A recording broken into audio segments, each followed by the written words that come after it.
जय हिंद प्यारे बच्चों, कैसे हैं आप लोग। उम्मीद है अच्छे होंगे और अपनी पढ़ाई को बहुत ही बढ़िया तरीके से कर रहे होंगे और साथ ही साथ अपनी इस प्यारी सी क्लास का भी बड़ी बेसब्री से इंतजार कर रहे होंगे। तो आज प्यारे बच्चे हम लोग पृष्ठ रसायन सरफेस केमिस्ट्री का क्लास नंबर दूसरा करने वाले हैं। ये भी चैप्टर हमारे लिए छोटा है, अगर कोशिश करेंगे तो लगभग 10 क्लासों में ये चैप्टर हमारा खत्म हो जाएगा। शुरुआत के जो भी चैप्टर हैं प्यारे बच्चे, चाहे वो चैप्टर नंबर हम 5 की बात करें और चैप्टर नंबर 6 की, ये जितने भी चैप्टर हैं ये लगभग 10 दिन की क्लास है। 10 दिन में ये सारे चैप्टर खत्म हो जाएंगे, तो आप बिल्कुल परेशान मत होइए। कुछ छोटे चैप्टर होते हैं, कुछ बड़े चैप्टर होते हैं, ठीक है। ये चैप्टर भी हमारा लगभग 10 दिनों में कवर हो जाएगा। 10 दिन के पहले भी कवर हो सकता है क्योंकि थ्योरी से संबंधित है और आप लोग चाहेंगे कि एक आध दिन थोड़ा सा अगर पहले पीडीएफ यूज कर लेंगे तो जल्दी खत्म हो जाए, ठीक है। सर जी रसगुल्ला खाएंगे, हाँ रसगुल्ला खाएंगे, लेकिन तबीयत भी मेरी ज्यादा सही नहीं है। अभी हम 2 दिन का वीकली टेस्ट नहीं हो पाया, इसके लिए भी हम सॉरी बोलते हैं प्यारे बच्चे। उसका कारण ये है कि संडे को आप जानते हैं कि दो वन शॉट की क्लासें लगी हैं और शनिवार को आप सभी को बताया गया कोई त्योहार था भाई, शायद में बकरीद या कुछ ऐसा कुछ त्योहार था जिसकी वजह से शायद में आपकी क्लासें बंद हुई, ठीक है। और संडे को 2 वीक वन शॉट होने की वजह से हम अपना वीकली टेस्ट नहीं ले पाए, उसके लिए सॉरी भाई, ठीक है। अगर हम बात करते हैं तो इस संडे हो सकता है आपका चैप्टर नंबर 2 का वन शॉट अर्थात सॉल्यूशन का वन शॉट हम ले लेंगे आप सभी का, जिससे आपका रिवीजन हो जाए और फिर उसके बाद वीकली टेस्ट आप सभी का कंटिन्यू धीरे धीरे हम ऐड करते रहेंगे, तो आप उसके लिए बिल्कुल परेशान मत होइए। लेकिन इस संडे वन शॉट आपका होगा, आपका सेकंड चैप्टर का भी वन शॉट हो जाएगा, आप बिल्कुल परेशान मत होइए। हाँ, उदास इसलिए है क्योंकि अभी हम दोपहर में लगभग 1 बजे के आसपास हम घर से आए हैं, ठीक है। और हो सकता है कि काफी बच्चे ऐसे भी डाउट भेजे होंगे, ताकि हम 2 दिन थे नहीं, इस वजह से हम डाउट भी आप सभी का नहीं देखें, ठीक ना। हमने आप डाउट भी नहीं चेक किया है, ईमानदारी के साथ हम भी बता रहे हैं, ठीक है। थोड़ा सा तबीयत नहीं ठीक है, इस वजह से हमको घर जाना पड़ा अटेंडेंस में, और आज ही आए हैं थोड़ा सा भी, ठीक है। मम्मी भी अगर आप मेरी क्लास देख रहे हैं तो मम्मी को मेरा प्रणाम बोलिएगा, आशीर्वाद देने की बोल दीजिएगा कि आशीर्वाद दे दीजिए सभी की, जितने भी बच्चे मुझे देख रहे हैं उनकी सभी माता पिता जो भी हैं, है ना, वो भी मेरे पूजनीय हैं, मेरे माँ बाप के समान है, उनको मेरा सादर प्रणाम है। तो चले, घर क्यों गए थे भाई, थोड़ा सा तबीयत खराब हो गई थी। हम आपको अपने हाथ से लगाया हुआ आम लेकर आए हैं, मतलब आम जो होता नहीं, आम का पेड़ लगाए थे हम ही। अब आम जो होता है ना, अब फल देने लगा है।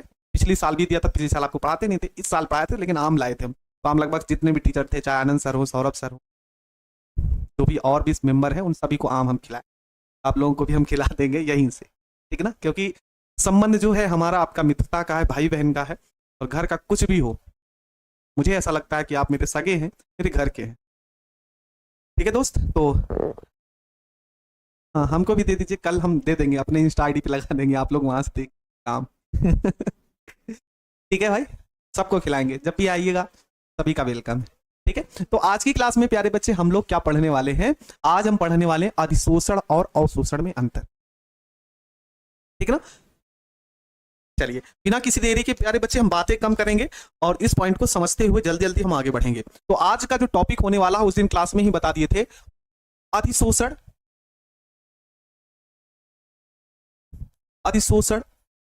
व अवशोषण में अंतर।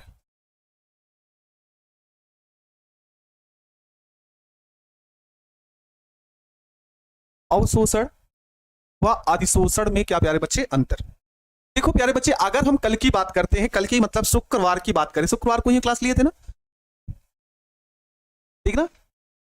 शुक्रवार को अगर हम क्लास लिए थे तो उसमें पहला पॉइंट आप सभी को यही बताए थे कि अधिशोषण क्या होता है और अवशोषण क्या होता है। अधिशोषण मींस प्यारे बच्चे, जैसे हम पाउडर को लगाते हैं, क्रीम को लगाते हैं, तो हम ऊपरी सतह पर लगाते हैं, अंदर वाले भाग पर तो लगाते नहीं है, ठीक ना, ऊपरी सतह पर। अर्थात अधिशोषण कैसी घटना थी, एक पृष्ठीय घटना थी, एक सतही घटना थी। लेकिन अगर हम अवशोषण की बात करते हैं तो याद आया रसगुल्ला, रसगुल्ले को जब भी रसगुल्ला या फिर चाक था, चाक को हम डुबाए थे तो जो पानी के कण थे वो कहां चले गए थे, अंदर स्थूल भाग पे चले गए थे। इसका मतलब क्या होता है प्यारे बच्चे, दोनों साइड लिखते हैं, एक साइड हम लिखेंगे अधिशोषण, और हम यहां पर लिखेंगे प्यारे बच्चे अवशोषण। तो यहां कैसी घटना है आप सभी मुझे कमेंट करके बताइए, अधिशोषण कैसी घटना है और अवशोषण कैसी घटना है, जल्दी से कमेंट कर दीजिए आप सभी, ठीक है ना, बताए थे ना,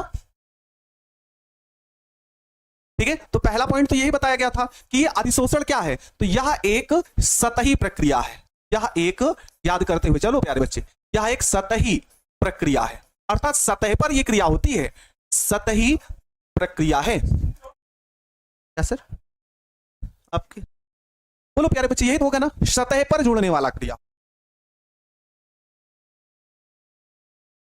ठीक है, अगर हम यहां पर दूसरी बात करते हैं, ये कैसी घटना है, तो आपको उस दिन बताए थे, यह एक स्थूल घटना है, यह एक स्थूल प्रक्रिया है, यह एक स्थूल प्रक्रिया है, यह एक स्थूल प्रक्रिया है, अंदर जुड़ने वाली प्रक्रिया, अंदर जुड़ जाते हैं। ठीक है, पहले पॉइंट यही याद रखना, अधिशोषण यह एक सतही प्रक्रिया है, और दूसरा पॉइंट लिखिएगा यह एक स्थूल प्रक्रिया है। दूसरी बात प्यारे बच्चे, दूसरा पॉइंट आप सभी याद रखिएगा, जब भी, है ना, ठीक है निशा, ध्यान से सुनो प्यारे बच्चे क्या बोल रहे हैं, जब भी कोई पदार्थ पर कोई कण आकर जुड़ता है, कोई कण आकर जुड़ता है, तो उससे ऊष्मा बाहर निकलती है। कैसे, ध्यान से सुनना प्यारे बच्चे, इमेजिन करना, थोड़ा सा ध्यान से समझने का पूरा प्रयास करना। देखो जैसे मान लो ये पृष्ठ है, और इस पृष्ठ की सतह पर ये कण है, ये कण है, और ये कण क्या होते हैं, इस पृष्ठ की सतह पर आकर जुड़ते हैं, इस पृष्ठ की सतह पर क्या होकर जुड़ेंगे, तो जब भी ये जुड़ेंगे तो पृष्ठ और वो जो कण है उनके बीच एक बल लगेगा। क्या लगेगा, बल लगेगा, और जब बल लगेगा तो कुछ ना कुछ ऊर्जा क्या होगी, बाहर निकलेगी। और इसके बारे में बहुत अच्छे तरीके से डिटेल में अध्ययन करेंगे, आप बिल्कुल परेशान मत होइए। अभी हम अगला टॉपिक, इसको पढ़ाने के बाद एक और टॉपिक है भौतिक और भौतिक और रासायनिक अधिशोषण, जैसे ही समाप्त करेंगे वैसे ही हम पढ़ाएंगे ऊष्मागतिकी के आधार पर अधिशोषण की भूमिका। ठीक है ना, तो आपको बिल्कुल परेशान नहीं होना। तो आप सिर्फ अभी यहां पर ये याद रखिए कि जब भी कोई कण किसी पृष्ठ की सतह पर जुड़ता है तो उससे ऊष्मा बाहर निकलती है। और आप सभी बताइए कि जब भी ऊष्मा बाहर निकलेगी तो बताइए वहां पर कैसी क्रिया होगी, बताइए वो ऊष्मा छेपी होगा कि ऊष्मा शोषी होगा, है ना। तो आप सभी को याद रखना पड़ेगा कि जब भी कोई पदार्थ जुड़ता है तो उससे ऊष्मा बाहर निकलती है, तो उसे हम सभी क्या बोलते हैं, ऊष्मा छेपी प्रक्रम। तो आप इसे याद रखिएगा, यह एक ऊष्मा छेपी प्रक्रम है। ऐसा प्रक्रम ऊष्मा छेपी प्रक्रम है, आप सभी को बताएंगे, अभी परेशान मत होइए, बताएंगे इसके बारे में, वहां पर हम डिटेल में और समझा देंगे आपको। यह एक ऊष्मा छेपी प्रक्रम है, यहां इसमें कोई चेंज नहीं होता है, इस वाले पॉइंट में इसमें कोई ऊष्मा में कोई परिवर्तन नहीं होता, इसमें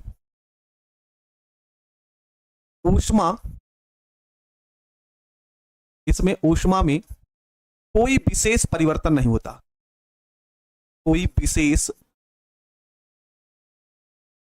परिवर्तन नहीं होता, है ना। जब ये भी होता है तो यहां पर ऊष्मा छेपी प्रक्रम है, और ये अवशोषण क्या है, जब भी ये प्रक्रिया होती है इसमें ऊष्मा में कोई विशेष प्रकार का परिवर्तन नहीं होता है। अगर हम अगले पॉइंट की बात करते हैं, पॉइंट नंबर 3 की, है ना, पॉइंट नंबर क्या प्यारे बच्चे, 3, तो यह अधिशोषण दर प्रारंभ में तो अधिक होती है,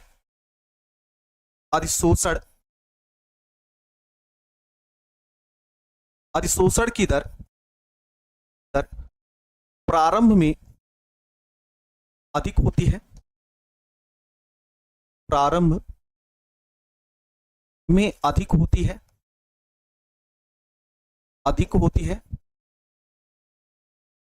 किंतु समय के साथ साथ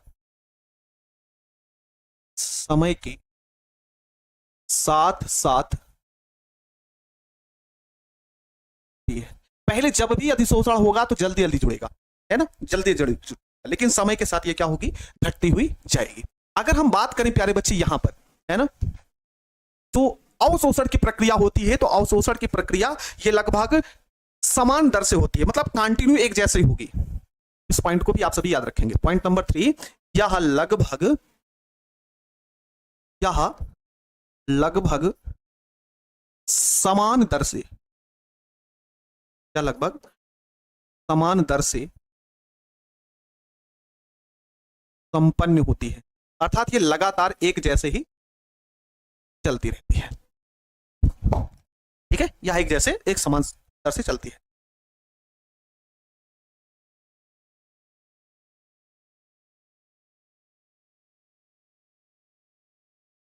ठीक है, अगला पॉइंट नंबर 4 प्यारे बच्चे, पॉइंट नंबर 4 क्या है कि जब भी अधिशोषण होता है ना, अधिशोषण जब भी होगा तो लिखते हैं इसके कारण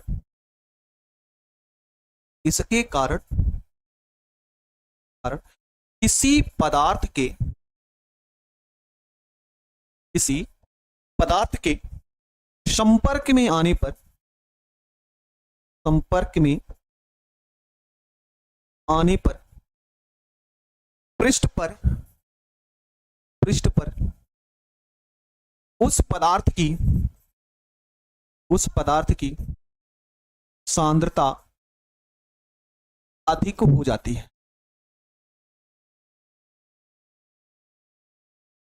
ठीक है, संपर्क में आने पर पृष्ठ पर उस पदार्थ की सांद्रता क्या हो जाती है? अधिक हो जाती है।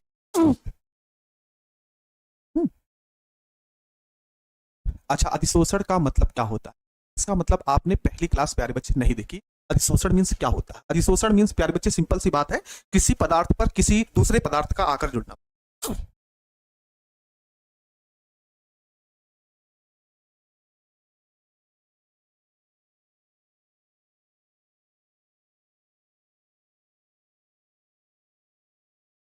ठीक है, इस पॉइंट में क्या होता है देखो, ध्यान समझो प्यारे बच्चे। मान लो स्थूल क्या है? स्थूल मतलब अंदर का भाग। ठीक है, स्थूल मीन्स अंदर का भाग। जैसे मान लो यहां पर कोई पदार्थ है, पदार्थ पर आकर क्या हो चुका है? जुड़ चुका है। तो जैसे जैसे पदार्थ पर, जैसे हम ही मान लो हम थोड़ा सा पाउडर लगाए, फिर और लगाए, फिर और लगाए, फिर और लगाए, मतलब हम पाउडर को लगाते ही चले गए। पाउडर को क्या कहते? लगाते हुए चले गए। तो हमारा जो चेहरा होगा, अभी तो हम आपको काले काले नजर आ रहे होंगे, जब हम लगातार पाउडर को लगाते हुए चले गए लगातार, तो क्या होगा? क्या होगा? उसकी सांद्रता बढ़ेगी, अर्थात हम जो काले हो क्या हो जाएंगे? गोरे हो जाएंगे। समझ रहे ना? तो वही है यहां पर पॉइंट नंबर 4 में यही बताने के कारण किया जा रहा है। इसके कारण किसी पदार्थ के संपर्क में आने पर पृष्ठ पर उस पदार्थ की सांद्रता में क्या हो जाती है? वृद्धि होती है, अधिक वृद्धि हो जाती है, अर्थात उस पदार्थ की सांद्रता बढ़ जाती है। ठीक है, लगातार जुड़ता रहेगा तो उसकी सांद्रता में क्या होती रहेगी? वृद्धि होती रहेगी। अगला पॉइंट इसमें समझते हैं क्या है। इस प्रक्रिया में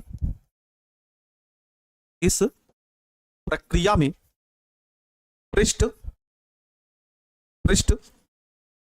इस प्रक्रिया में पृष्ठ, पदार्थ के स्थूल भाग, मतलब अंदर भाग में, ठीक ना? स्थूल भाग में प्यारे बच्चे अंदर, स्थूल भाग में सांद्रता का कोई विशेष प्रभाव नहीं पड़ता है। विशेष प्रभाव नहीं पड़ता है, कोई चेंज नहीं होता। आवाष्पशील क्या है? दूल्हे राजा नहीं पता है। आवाष्पशील का मतलब होता है जो वाष्पित ना हो। ठीक है, ये पॉइंट, और ये आप सभी के पेपर में पूछा भी जा सकता है, इसलिए यहां पर क्या लगा लीजिएगा? स्टार लगा लीजिएगा। क्वेश्चन आपसे सिंपल सा पूछा जाएगा कि अधिशोषण और अवशोषण से आप क्या समझते हैं? अधिशोषण और अवशोषण से आप सभी क्या समझते हैं? वो आप गोरे हो जाइए। हाँ ठीक है, दिलकुश कुमार, अभी हमने देखा है क्वेश्चन नंबर 16 और 38 का आंसर गलत है, हम पता है, उसको हम सही करा देंगे कल की क्लास। कल की क्लास में क्या सांद्रता क्या है भाई? मात्रा की बात हो रही है। चलिए, तो ये पॉइंट भी हमारा क्या हो गया? समाप्त हो गया। अगले पॉइंट की ओर बढ़ते हैं ना, अगले पॉइंट की ओर बढ़ते हैं, और सभी प्यारे बच्चे हेडिंग लगाइएगा, अधिशोषण के प्रकार। हेडिंग लगाओ, अधिशोषण के प्रकार। ये इंपॉर्टेंट टॉपिक है, आप सभी से पूछा भी गया है, इसलिए इसको ध्यान रखिएगा। अधिशोषण के प्रकार, अधिशोषण के प्रकार में हम बात करेंगे तो ये 2 प्रकार के होते हैं। ये कितने प्रकार के? हेडिंग लिखो, ये 2 प्रकार के होते हैं। ये कितने प्रकार के होते हैं? 2 प्रकार के। ठीक है, हम एक साथ लिखवा देते हैं भाई आपको, जिससे एक सामने सामने लिखवा रहे हैं जिससे आपको समझ में आए, जिस सामने सामने लिखेंगे जिससे आपको क्या हो? समझ में आए। एक होता है प्यारे बच्चे भौतिक अधिशोषण, भौतिक अधिशोषण, और अगर हम दूसरे की बात करते हैं, अंतर नहीं लिखवा रहे हैं, दोनों की डिफिनेशन साथ साथ लिख रहे हैं, रासायनिक अधिशोषण।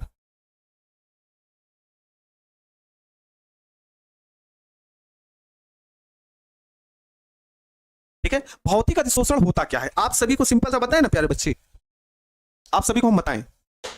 हाँ भाई, थोड़ा फास्ट है, देखो ध्यान समझो। जैसे भौतिक अधिशोषण होता क्या है, रासायनिक अधिशोषण होता क्या?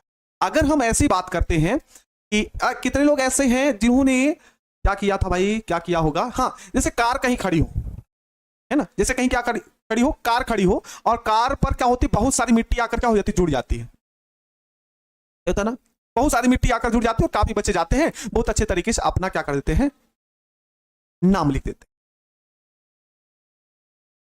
क्या कर देते हैं, नाम लिख देते हैं। कितने लोग करते हैं, बहुत लोग करते हैं। क्यों भाई, क्योंकि आप देखो वहां पर उस कार के ऊपर, उस कार के ऊपर जो भी धूल के कण आकर जुड़े हैं, है ना, जो भी धूल के कण आकर क्या है, जुड़े हैं, वो किस बल द्वारा जुड़े हैं, कमजोर बल द्वारा जुड़े हैं, है ना, किस बल द्वारा किए हैं, कमजोर बल, तभी तो आसानी तरीके से लिख पा रहे हैं।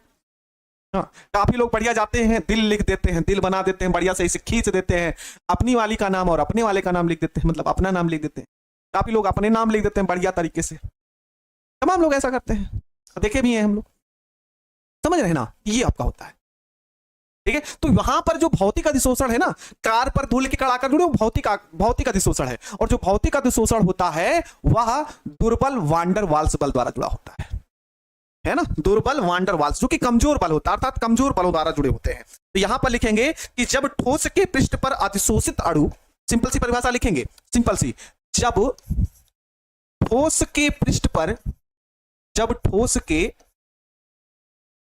पृष्ठ पर अधिशोषित अणु, जब ठोस के पृष्ठ पर अधिशोषित अणु दुर्बल वांडर वाल्स बल, जो कि कमजोर होता है इसलिए बोल रहे हैं, दुर्बल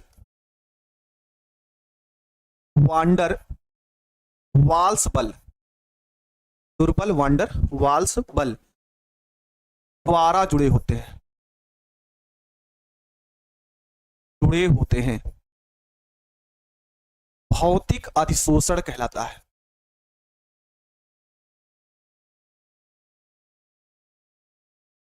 भौतिक अधिशोषण कहलाता है। अगर हम बात करते हैं रासायनिक अधिशोषण की, तो यहां पर ये किस बंध द्वारा जुड़े हों, रासायनिक बंध द्वारा जुड़े हों, है ना, किस बल द्वारा, रासायनिक बंध द्वारा जुड़े हों। तो सिंपल सी परिभाषा यहां पर लिखेंगे, बस थोड़ा सा परिवर्तन करना है। जब ठोस के पृष्ठ पर, जब ठोस के पृष्ठ पर अधिशोषित अणु, अधिशोषित अणु किस बल द्वारा प्यारे बच्चे, तो ये होगा रासायनिक बंध, रासायनिक बंध।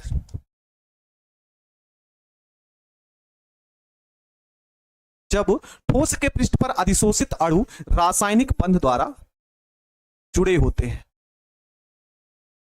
जुड़े होते हैं, क्या कहलाएगा, रासायनिक अधिशोषण कहलाता है।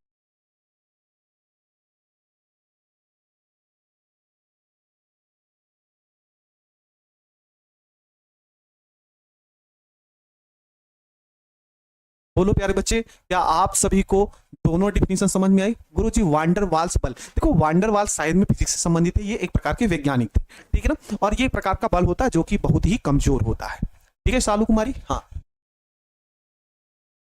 अच्छा सुमन, थैंक यू भाई। दोनों डिफिनीशन याद हो गए कि नहीं? भौतिक अधिशोषण, जहां पर ठोस के पृष्ठ पर अधिशोषित अणु दुर्बल वांडर वाल्स बल द्वारा जुड़े होंगे, और रासायनिक बंध में प्यारे बच्चे रासायनिक अधिशोषण द्वारा बंध ये बने होंगे, ठीक है। बोलो समझ में आ गया भाई, यस या नो?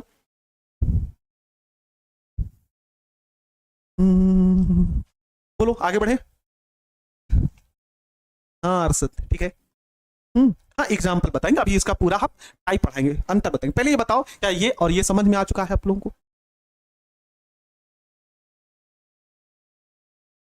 आइए अब आप सभी रेटिंग लिखिए जो आपकी बोर्ड परीक्षा में पूछा गया है, जो आपकी बोर्ड परीक्षा में पूछा गया है। भौतिक अधिशोषण, भौतिक अधिशोषण व रासायनिक अधिशोषण में अंतर, भौतिक अधिशोषण व रासायनिक अधिशोषण में अंतर, ये आपकी बोर्ड परीक्षा में पूछा गया प्रश्न है। और यहां से कोई यही नहीं पूछा गया है, इसके जो एक एक पॉइंट हैं वो भी आपके ऑब्जेक्टिव के रूप में आपकी बोर्ड परीक्षा में पूछे गए हैं, ठीक है, इंपॉर्टेंट है, इसलिए आप इसे ध्यान रखेंगे। स्टार लगा देते हैं भाई। ठीक है प्यारे बच्चे,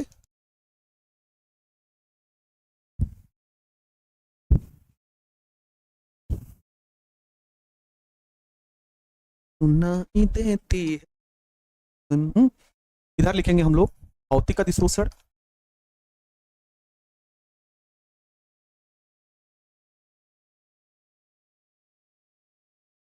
और इस साइड हो जाएगा रासायनिक अधिशोषण।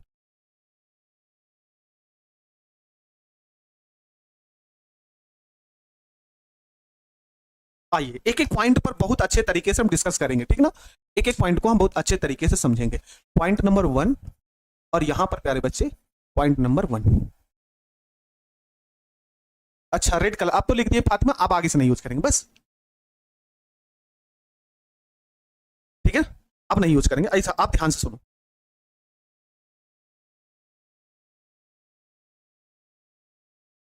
ठीक है, आप ध्यान से, आप नहीं यूज करेंगे, रेड कलर नहीं यूज करेंगे, ठीक है।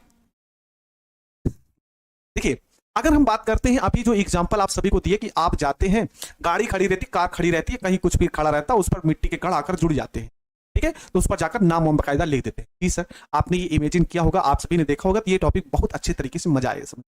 देखो जब क्या होता है प्यारे बच्चे, मान लो कोई ये सतह है, कोई ये सतह है, और इस सतह पर छोटे छोटे धूल के कण आकर जुड़ जाए, क्या हो जाते हैं, धूल के कण आकर जुड़े हैं।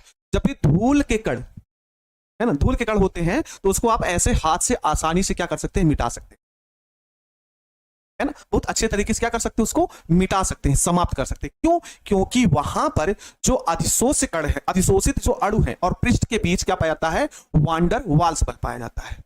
क्लियर है, क्या पाया जाता है, क्योंकि हम मिट्टी को बहुत अच्छे तरीके से साफ कर देते हैं। क्यों? क्योंकि उनके मध्य क्या पाया जाता है, दुर्बल वांडरवाल्स बल पाया जाता है। लेकिन अगर यहीं पर प्यारे बच्चे अगर हम बात करते हैं, यहीं पर लोहे की राड ले लीजिए और एल्यूमिनियम के राड ले लीजिए, तो जब भी क्या होगा, इसकी सतह को नमी रहेगी, नमी प्लस क्या रहे, वायु रहे, नमी क्या रहे, प्लस वायु रहे, नमी प्लस क्या रहे, वायु रहे।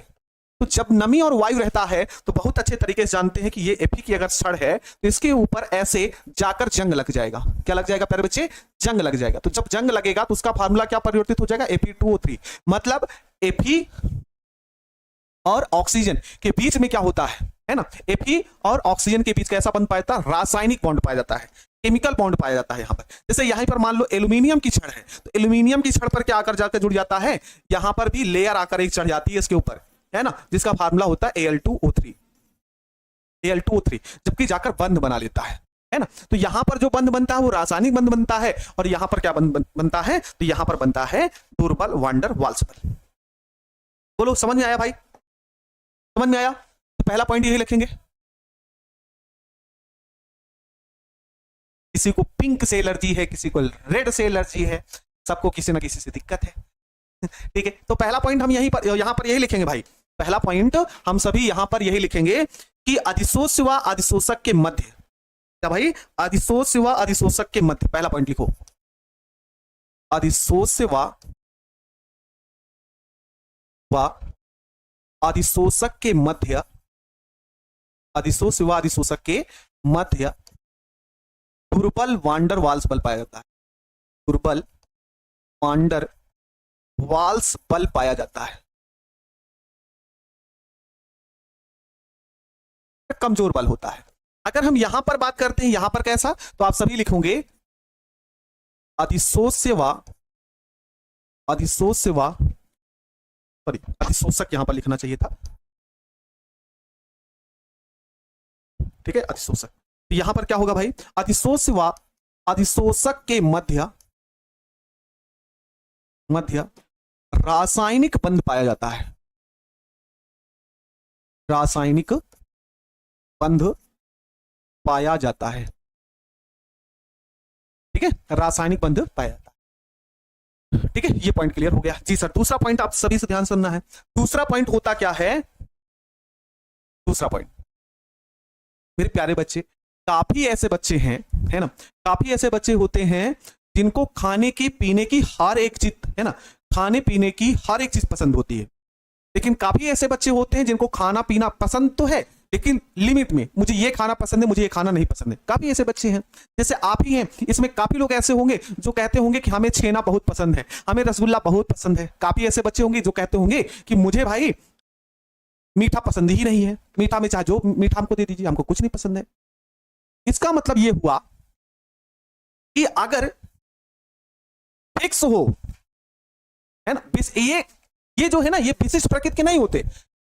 मिट्टी किसी के साथ भेदभाव नहीं करती, चाहे वो अमीर हो और चाहे गरीब हो, है ना, चाहे वो बढ़िया अच्छे से कपड़ा पहनकर बाजार जा रहा हो और चाहे गंदा कपड़ा हो।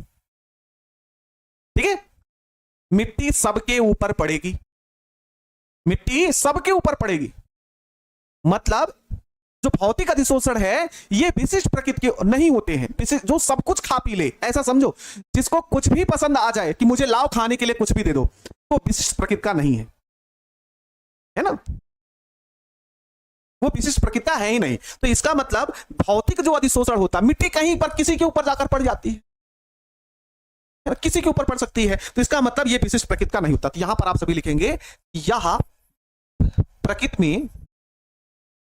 प्रकृति में विशिष्ट नहीं होते, विशिष्ट नहीं होते, है ना। घर का कोई भी बच्चा, जैसे अम्मा पापा है, उनको कुछ भी मिल जाए वो कुछ भी खा लेते हैं। हाँ सर, छोला भटूरा छोला भटूरा, ठीक है, कुछ भी खा लें, कुछ भी मिल जाए कुछ भी खा लेते, क्योंकि माँ बाप हमारे लिए ऐसे व्यक्ति हैं, वास्तव में बता रहे हैं। माँ से अगर आप कभी देखिएगा, माँ अगर बैठी हो सामने और खाना खा रहे हो आप भी, और मम्मी भी खाना खा रही है, अम्मा भी खाना खा रही हो, तो आप मान लो एक रोटी है सामने, और मम्मी को खाना खाना है, आप खाना पहले से कुछ ना कुछ खा चुके हो, और मान लो आप सभी से आपने बोल दिया कि मम्मी मुझे रोटी खानी है, ठीक है ना, रोटी खानी है, और एक ही रोटी वो माँ को खानी थी।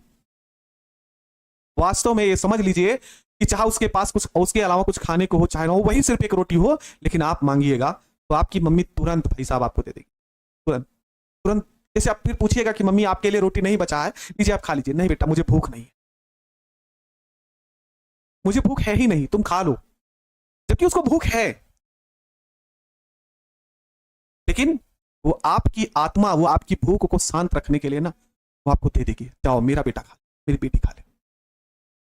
समझ लीजिए, भगवान, अगर आपको भगवान ढूंढना है तो किसी मंदिर, मस्जिद, गुरुद्वारा, इन सब जगहों से ना ढूंढ करके आप अपने मां को खुश रखिए। वास्तव में आप जो सुकून भरी जिंदगी जिएंगे ना, तो दुनिया का कोई व्यक्ति नहीं जिएगा, तुरंत देगी, समझ रहे ना। इसलिए हम हमेशा कहे हैं कि दुनिया में चाहे खुश कोई रहे या ना रहे, लेकिन मां बाप जरूर खुश रहना चाहिए। मां बाप को कभी दुखी मत करो, सही बता रहे हैं। ताकि हम कल माँ के साथ बैठे थे, माँ से थोड़ा सा दूर रहना पड़ता है, कभी माँ से दूर रहे नहीं, तो माँ को जब भी देखते हैं तो एक आंखों में आंसू आ ही जाते हैं, ठीक है। लेकिन शादी हो जाती है तो माई वाइफ माई लाइफ हो जाता है, माँ कहीं पर जाए क्या दिक्कत है, सिंपल सा आ जाता है, स्टेटस लग जाता है, my life my wife my life. अरे तुम्हारी माँ है पहले भाई, ये नहीं दिखता है, लेकिन नहीं, उसके लिए गर्लफ्रेंड हो जाएगी तो माई गर्लफ्रेंड माई लाइफ। गजब के आदमी है, इस बात का ध्यान रखो, हमेशा होना चाहिए माई लाइफ मेरी मां होनी चाहिए, लेकिन नहीं भाई, माई वाइफ माई लाइफ। हमने तमाम लोगों को देखा है, ये सब गलत बात है, ठीक है। दोनों को बैलेंस करके चलाना पड़ता है। नहीं रे भाई, सिंपल सा बात है, जो तुम्हारी जिंदगी में आए, हम ये नहीं कहते कि पत्नी का सम्मान नहीं करना चाहिए, पत्नी का सम्मान करना चाहिए, वो भी किसी के घर से आई है, किसी माँ बाप की बेटी है, उसको सम्मान दीजिए, लेकिन प्राथमिकता आपकी माँ होनी चाहिए,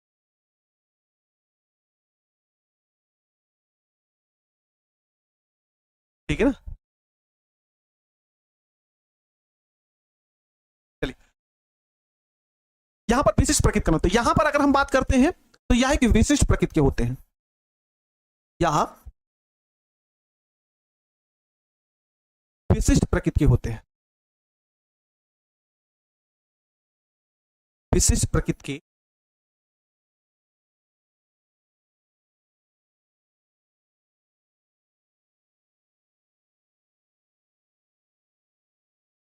एक कह रहा है कि मां अगर गलत हो, मेरे दोस्त, मां कभी गलत हो ही नहीं सकती, बाप आपका गलत हो ही नहीं सकता, इस बात को हमेशा ध्यान रखें। समझ में ना, जो शादी करके आई है बच्ची, मतलब जो आपकी वाइफ बने, या फिर आप भी जो भी बच्ची है जो कि आगे दिखेगा, है ना, प्राथमिकता हमेशा माँ की होनी चाहिए, है ना। माँ हमेशा, माँ कभी गलत होती नहीं यार, कहने की अफवाहें हैं, माँ कभी गलत हो ही नहीं सकती, ये समझ लो। ये विशिष्ट प्रकृति के होते हैं। चलिए आइए तीसरे पॉइंट पर आइए। तीसरा पॉइंट ध्यान समझिएगा। जैसे यहां पर अभी हमने थोड़ी देर पहले, ठीक है राजीव भाई, जन्मदिन की ढेर सारी शुभकामनाएं, अब आगे पढ़िए, ठीक ना। पॉइंट यहां पर दूसरे पॉइंट में देखिए विशिष्ट प्रकृति के होते क्यों भाई। जैसे अगर हमने कहा Fe हमने लिया, एल्यूमिनियम लिया और हमने रख दी नमी के वातावरण में, तभी जंग लगेगा।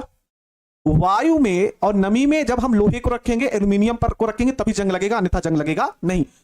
या कोई और विशेष कोई परिस्थिति आएगी तब जंग लग जाएगा, जंग लगेगा ही नहीं, है ना। जंग लगने के लिए विशेष परिस्थिति होनी चाहिए, तभी होगा, ठीक है। और यहां पर तो धूल उड़ रही, आप जाइए हम जाइए, कोई भी जाकर बैठ जाएगा तुरंत। ये विशिष्ट प्रकृति के नहीं होते, लेकिन ये विशिष्ट प्रकृति के होते हैं। अच्छा, हम अगले पॉइंट की ओर बढ़ते हैं, पॉइंट नंबर 3 की बात करते हैं। तो भैया हमारी कार पर, ठीक है, हमारी कार पर क्या हो जाता है, जब धूल के कण आकर जुड़ जाते हैं तो क्या करते थे, हाथ से इसे साफ कर देते हैं।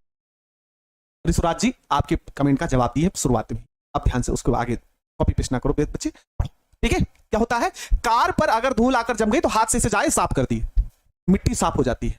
फिर कुछ देर बाद जाइए, फिर आकर जुड़ जाती है, फिर ऐसे हाथ से मिटाइए तो फिर आकर हट जाएगी, फिर जुड़ जाएगी। मतलब मिट्टी को आप साफ करते रहिए, मिट्टी आकर जुड़ती रहेगी, मिट्टी को साफ करते रहिए, मिट्टी आकर जुड़ती रहेगी। इसका मतलब क्या है, इसका मतलब तो यही है ना प्यारे बच्चे, कि जो भौतिक अधिशोषण है वह आपकी उत्क्रमणीय प्रकृति का होता है, जो दोनों दिशाओं में चले, अर्थात जुड़े भी और हटे भी, जुड़े भी हटे भी। लेकिन अगर हम बात करें प्यारे बच्चे किसमें, रासायनिक अधिशोषण में, तो क्या अगर लोहे पर जंग लग जाता है, अगर लोहे पर जंग लग जाता है तो क्या जंग को पूरी तरीके से समाप्त कर सकते हैं, नहीं हटा सकते। मतलब जंग लग गया तो लग गया, ठीक है, जंग लग गया तो लग गया। मतलब भौतिक अधिशोषण तो यह एक उत्क्रमणीय प्रकृति का होता है, यह एक उत्क्रमणीय प्रक्रिया है, यह एक उत्क्रमणीय, यह एक उत्क्रमणीय प्रक्रिया है, और यह एक अनुत्क्रमणीय प्रक्रिया है, यह एक अनुत्क्रमणीय प्रक्रिया है, यह एक अनुत्क्रमणीय प्रक्रिया है। चलिए प्यारे बच्चे, यहां तक तो समाप्त हो गया। पॉइंट नंबर 4 की अगर हम बात करें, जो कि आप सभी के लिए इंपॉर्टेंट है और कई बार पूछा भी गया है, कई बार पूछा गया है, ठीक है। तो यहां पर इस भौतिक अधिशोषण में, इसमें अधिशोषण की एंथैल्पी, ये हमेशा याद रखिएगा, प्रश्न में पूछा गया आपसे, इसमें अधिशोषण एंथैल्पी, ये प्रश्न पूछा गया, ध्यान समझिएगा। इसमें अधिशोषण एंथैल्पी, इसमें अधिशोषण एंथैल्पी कितना होता है, तो ये होता है 20 से 40 किलो जूल प्रति मोल, ना, किलो जूल प्रति मोल। एंथैल्पी बहुत कम होता है, बहुत कम होता है। ये आपसे पूछा गया प्रश्न, सभी मुझे प्यारे बच्चे एक बार जवाब देंगे, आप सभी जवाब क्या देंगे आप सभी, कि भौतिक अधिशोषण में एंथैल्पी का मान कितना होता है। चलिए सभी प्यारे बच्चे मुझे एक बार जल्दी से जवाब दे दें, है ना, मुझे जवाब दे दें कि भौतिक अधिशोषण में एंथैल्पी परिवर्तन का मान कितना होता है। तो एंथैल्पी परिवर्तन का मान 20 से 40 किलो जूल प्रति मोल होता है।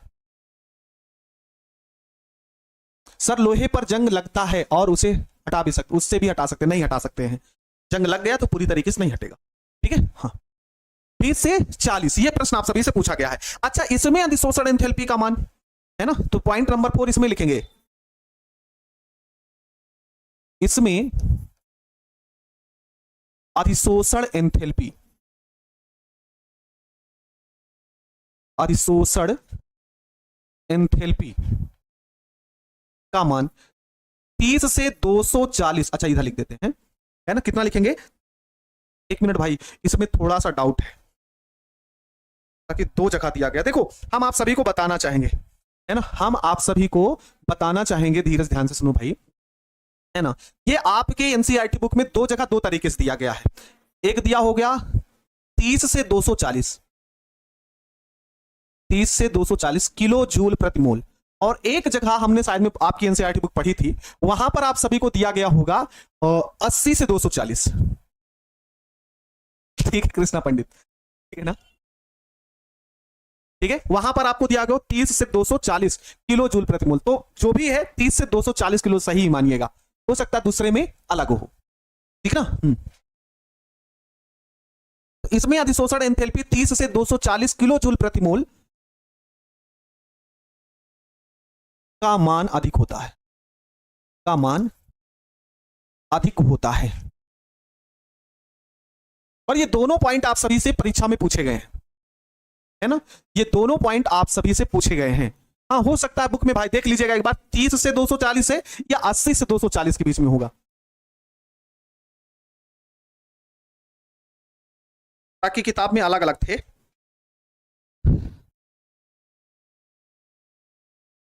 आनंद मेहता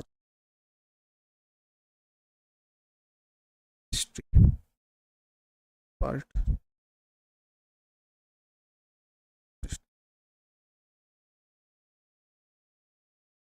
बोलो एक बार ये भी ध्यान रखिएगा, तो उस प्रकार की ऊर्जा होती है। 40 से 400 नहीं, 40 से 400 फिर गलत बोल रहे हैं, 40 से 400 नहीं हो सकता। एंथैल्पी ऊर्जा होती है प्रकार, नहीं गूगल से जरूरी है, बुक में देखिए।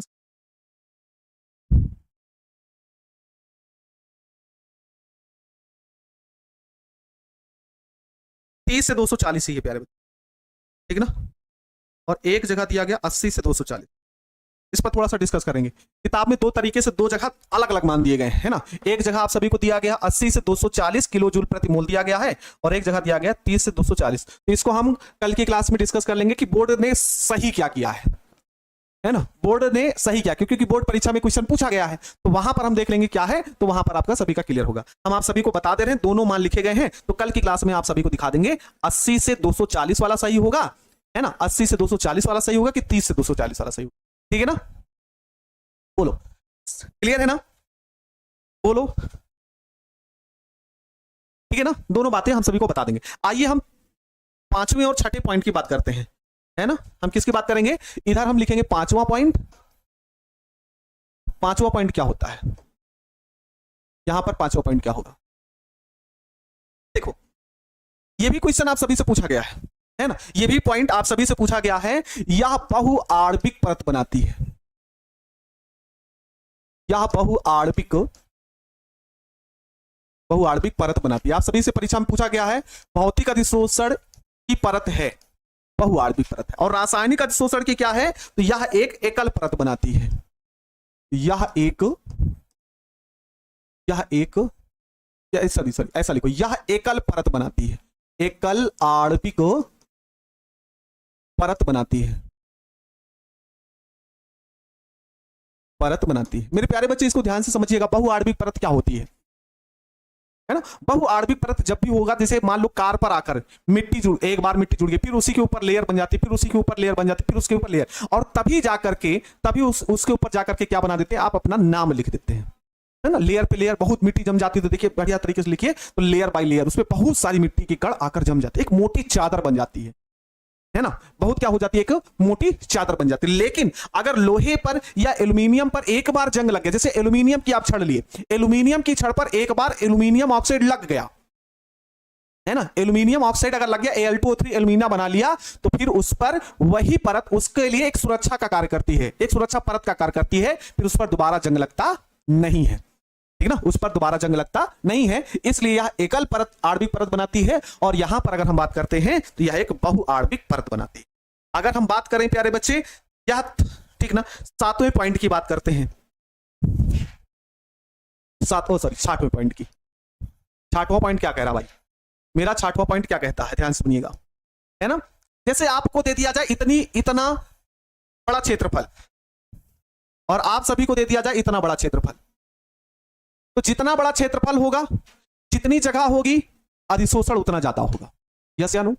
जितना बड़ा क्षेत्रफल होगा, जितनी ज्यादा जगह होगी, उतना ज्यादा क्षेत्रफल होगा, उतना ज्यादा क्षेत्रफल होगा, उतना ज्यादा अवशोषण होगा, है ना। जैसे मान लो जगह आपको इतनी ही दे दी गई, इतनी जगह दे दी गई, तो इतने भर में अधिशोषण होगा।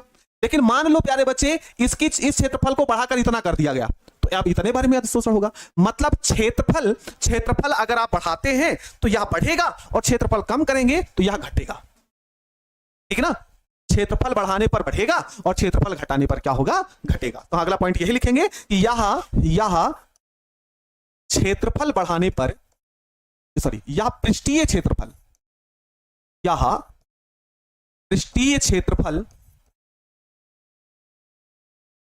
क्षेत्रफल बढ़ाने पर बढ़ता है। और अगर यहां पर लिखना पड़े तो हम यहां पर लिखेंगे कि यह भी सेम होगा, क्योंकि दोनों ही अधिशोषण है। तो यह पृष्ठीय क्षेत्रफल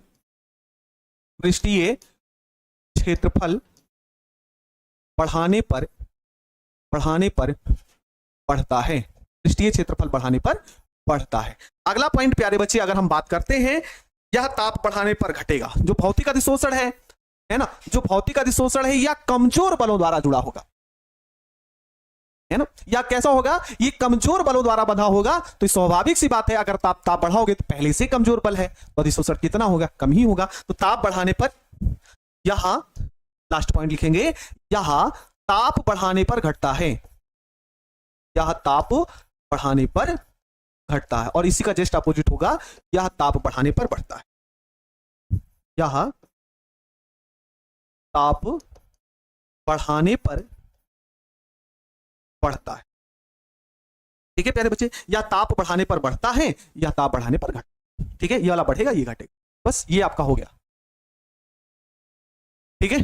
चलिए